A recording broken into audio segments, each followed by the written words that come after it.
मैं लोकेश चौधरी, प्रवक्ता इलेक्ट्रॉनिक्स, राजकीय पॉलिटेक्निक महाविद्यालय जोधपुर से हूँ। आज हम इलेक्ट्रॉनिक्स और इलेक्ट्रॉनिक्स फाइबर के सब्जेक्ट कोड 206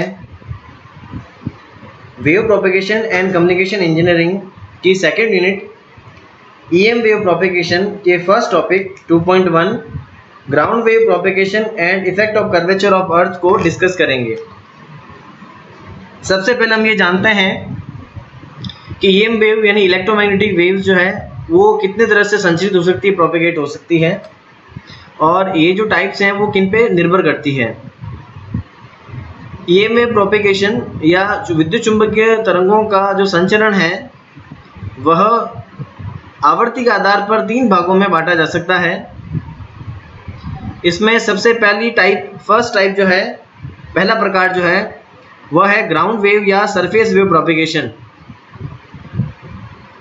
तो सतही संचरण में ग्राउंड वेव प्रोपेगेशन में जो इलेक्ट्रोमैग्नेटिक सिग्नल है, विद्युत चुंबकीय तरंग है, उसकी आवृत्ति लगभग 30 किलोहर्ट्ज़ से 3 मेगाहर्ट्ज़ के बीच में होती है, या हम ये कह सकते हैं कि 3 मेगाहर्ट्ज़ से कम जो सिग्नल, आवृत्ति के सिग्नल हैं, वह ग्राउंड वेव या सरफेस वेव प्रोपेगेशन परफॉर्म करते हैं। उसके बाद में दूसरा जो टाइप है, प्रकार है, वो स्काई वेव प्रोपेगेशन है। स्काई वेव प्रोपेगेशन में जो आवर्ती परास है, फ्रीक्वेंसी रेंज, वह 3 मेगाहर्ट्ज़ से 30 मेगाहर्ट्ज़ के बीच में रहती है। अर्थात 3 मेगाहर्ट्ज़ से 30 मेगाहर्ट्ज़ की आवृत्ति वाले विद्युत चुंबकीय तरंगें स्काई वेव प्रोपेगेशन फॉलो करती है, उसके आधारित संचरित होती है।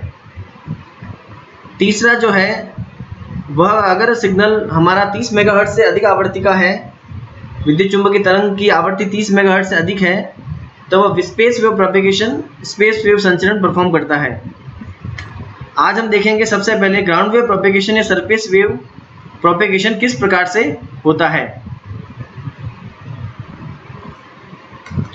ग्राउंड वेव या सरफेस वेव प्रोपेगेशन में विद्युत चुंबकीय तरंग या इलेक्ट्रोमैग्नेटिक सिग्नल अर्थ के सरफेस के अलोंग प्रोपेगेट होता है, पृथ्वी की सतह के अनुदिश संचरित होता है।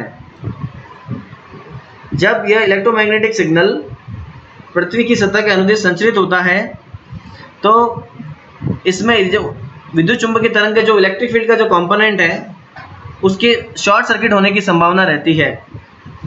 अतः विद्युत चुंबकीय तरंग के इलेक्ट्रिक कंपोनेंट को शॉर्ट सर्किट होने से बचाने के लिए हम जो ईएम वेव काम में लेते हैं वह वर्टिकली पोलराइज्ड होनी चाहिए।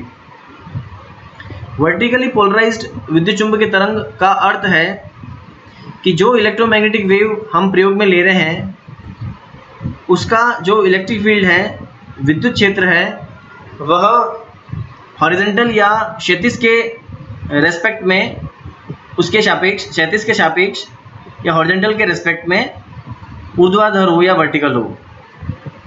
तो अगर यह इस प्रकार से है तो हम इसमें शॉर्ट सर्किटिंग को रोका जा सकता है। इसके अतिरिक्त जब इलेक्ट्रोमैग्नेटिक चुंबकीय तरंग, इलेक्ट्रोमैग्नेटिक वेव पृथ्वी की सतह पर संचरित होती है तो यह इलेक्ट्रोमैग्नेटिक वेव या विद्युत चुंबकीय तरंग ग्राउंड में, जो कि हम कंडक्टर कंसिडर करते हैं, उस ग्राउंड में करंट इंड्यूस करती है। तो करंट इंड्यूस करने, जैसे ये पृथ्वी की सतह से पास होती है तो करंट इंड्यूस करती है, और करंट इंड्यूस करने से पृथ्वी द्वारा एब्जॉर्प्शन या अवशोषण द्वारा ऊर्जा ह्रास या एनर्जी लॉस होता है। तो ये इंड्यूस करंट जो है वह इलेक्ट्रोमैग्नेटिक वेव या विद्युत चुंबकीय तरंग की ऊर्जा को पृथ्वी में अवशोषण द्वारा कम करती है। तो यह एक मेजर एनर्जी लॉस का कंपोनेंट है induce current ground wave propagation में। इसके अतिरिक्त एक और प्रभाव हमें देखने को मिलता है ग्राउंड वेव या सरफेस वेव प्रोपेगेशन में, कि जैसे यह वेव, अगर हम इसमें देख सकते हैं जिस प्रकार से ये हमारे पास में, हम इस चित्र में देख सकते हैं कि जैसे जैसे विद्युत चुंबकीय तरंग या इलेक्ट्रोमैग्नेटिक वेव पृथ्वी की सतह पर आगे संचरित होती है, यह टिल्ट या इसका झुकाव होता जाता है। या इसमें टिल्टिंग प्रभाव उत्पन्न होता है। जैसे देखिए डायरेक्शन ऑफ प्रोपेगेशन बिल्कुल स्ट्रेट है, हम जानते हैं कि विद्युत चुंबकीय तरंगें बिल्कुल सीधी रेखा में स्ट्रेट चलती है, लेकिन पृथ्वी का जो कर्वेचर है वो उसको टिल्टिंग इफेक्ट देता है। तो यहाँ पर हमारे पास में इस टॉपिक के अंदर ही एक दे रखा था इफेक्ट ऑफ कर्वेचर ऑफ अर्थ। तो हम इसमें जान सकते हैं कि इफेक्ट ऑफ कर्वेचर ऑफ अर्थ ये होता है कि जैसे इलेक्ट्रोमैग्नेटिक वेव आगे संचरित होती है, इसमें टिल्टिंग इफेक्ट आता है। अब हम आगे देखते हैं कि जो ग्राउंड वेव प्रोपेगेशन में हमारा विद्युत चुंबकीय तरंग प्रोपेगेट होता है, संचरित होता है, तो उसकी अधिकतम परास या मैक्सिमम रेंज जो है किस पर निर्भर करती है। तो ईएम वेव की जो मैक्सिमम रेंज है वह एफ और पी फ्रीक्वेंसी और पावर पर निर्भर करती है। और यह VLF यानी वेरी लो फ्रीक्वेंसी में जो इनसफिशिएंट रेंज जो हमें मिलती है वह उसको हम पावर को इंक्रीज करके क्योर कर सकते हैं, या हम अपनी जो इनसफिशिएंट रेंज है VLF फ्रीक्वेंसीज के लिए हम पावर को इंक्रीज करके रेंज बढ़ा सकते हैं। अब हम आगे देखते हैं कि इलेक्ट्रोमैग्नेटिक वेव जो हम ग्राउंड वेव प्रोपेगेशन में संचरित करते हैं उसका जो फील्ड स्ट्रेंथ है डिस्टेंस d पर वह कितनी होती है, तो वो होती है E = 120 पाई HTI/λd। यहाँ पर हम देखेंगे कि अलग अलग हमारे पास में जो सिंबल्स हैं उनका क्या मीनिंग है। यहाँ पर E बराबर 120, ये कांस्टेंट 120 पाई हो गया। फिर HT जो है वह ट्रांसमिटिंग एंटीना की हाइट है, I करंट है एंटीना की, लैम्डा जो हम इलेक्ट्रोमैग्नेटिक सिग्नल ट्रांसमिट कर रहे हैं, विद्युत चुंबकीय तरंग संचरित कर रहे हैं, उसकी तरंग दैर्ध्य या वेवलेंथ है, और d डिस्टेंस है जहां पर हम लोग फील्ड स्ट्रेंथ है वो मेजर कर रहे हैं, माप रहे हैं। अब जहां पर हम फील्ड स्ट्रेंथ मेजर कर रहे हैं उस फील्ड स्ट्रेंथ पे अगर हम एक रिसीविंग एंटीना रख दें और उस रिसीविंग एंटीना पर हम अगर सिग्नल स्ट्रेंथ मेजर करते हैं, तो जो हमें सिग्नल रिसीविंग एंटीना में प्राप्त होगा उस सिग्नल का जो मान होगा वो होगा V = 120 पाई HT/I/λd। V यहाँ पर हमें सिग्नल की स्ट्रेंथ है, सिग्नल जो मिल रहा है उसकी स्ट्रेंथ है, और 120 पाई कांस्टेंट है, HT ट्रांसमिटिंग एंटीना की हाइट है मीटर में, HR जो है वो रिसीविंग एंटीना की हाइट है, I यहाँ पे करंट है, लैम्डा तरंग दैर्ध्य है, लैम्डा वेवलेंथ है, और d डिस्टेंस है जहां पर हम लोग ने रिसीविंग एंटीना ट्रांसमिटिंग एंटीना से रखा है। यानी कि d को हम ट्रांसमिटिंग एंटीना से रिसीविंग एंटीना के बीच की डिस्टेंस कंसिडर कर सकते हैं।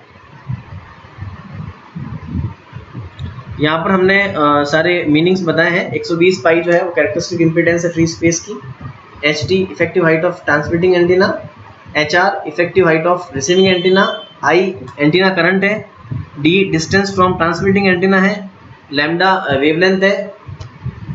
ये हमें सिंबल्स के मीनिंग मिल रहे हैं यहाँ पे। अब यहाँ पर VLF या वेरी लो फ्रीक्वेंसी में जो ग्राउंड है और जो E लेयर है, आयनोस्फीयर की जो E लेयर है उसका जो बॉटम है, तो ग्राउंड लेयर और E लेयर की जो बॉटम है वो एक वेवगाइड जैसे बिहेव करता है, और VLF वेव जो है वो इन दोनों के बीच में वेवगाइड में जैसे वेव तरंग संचरित होती है उसी प्रकार से VLF सिग्नल है वो संचरित होता है। इसके अतिरिक्त 100 किलोहर्ट्ज से अगर मान लो हम कम सिग्नल का लेते हैं तो उसमें भी सी वाटर सरफेस का जो एब्जॉर्प्शन है वो भी बहुत कम होता है, और हमें लगभग 1000 किलोमीटर के आसपास की रेंज लगभग हमें प्राप्त हो जाती है। तो इसमें हमने डिफरेंट प्रोपेगेशन के मीन्स हैं वो पढ़े हैं, और हमने ये भी जाना है कि जो पृथ्वी की जो कर्वेचर है, वक्रता है, वह किस प्रकार से ग्राउंड वेव को प्रभावित करती है, और प्रभावित करके सिग्नल की स्ट्रेंथ है वो किस प्रकार से रिड्यूस होती है। हम ये भी जानते हैं कि इसमें 3 मेगाहर्ट्ज से अधिक आवृत्ति के सिग्नल को ग्राउंड वेव प्रोपेगेशन से हम लोग ट्रांसमिट क्यों नहीं कर सकते हैं। जैसे जैसे हम लोग इसमें सिग्नल स्ट्रेंथ बढ़ती जाती है, एब्जॉर्प्शन बढ़ता जाता है और लॉसेस बढ़ते जाते हैं, और जिसके कारण हम अधिक आवृत्ति के सिग्नल को हम ट्रांसमिट नहीं कर पाते हैं। तो ये आपका फर्स्ट टॉपिक था हमारा ground wave propagation and effect of curvature of अर्थ। इसके बाद में नेक्स्ट टॉपिक में हम 2.2 टॉपिक है वो हम डिस्कस करेंगे, और इसमें डायरेक्शन ऑफ प्रोपेगेशन जो है वो इस प्रकार से बताई हुई है। जैसे अर्थ में यहाँ पर ये डायग्राम जो है ये यहाँ पे अर्थ है और ये यहाँ पे नॉर्मल है, और ये इलेक्ट्रिक फील्ड कंपोनेंट की डायरेक्शन बताई गई है।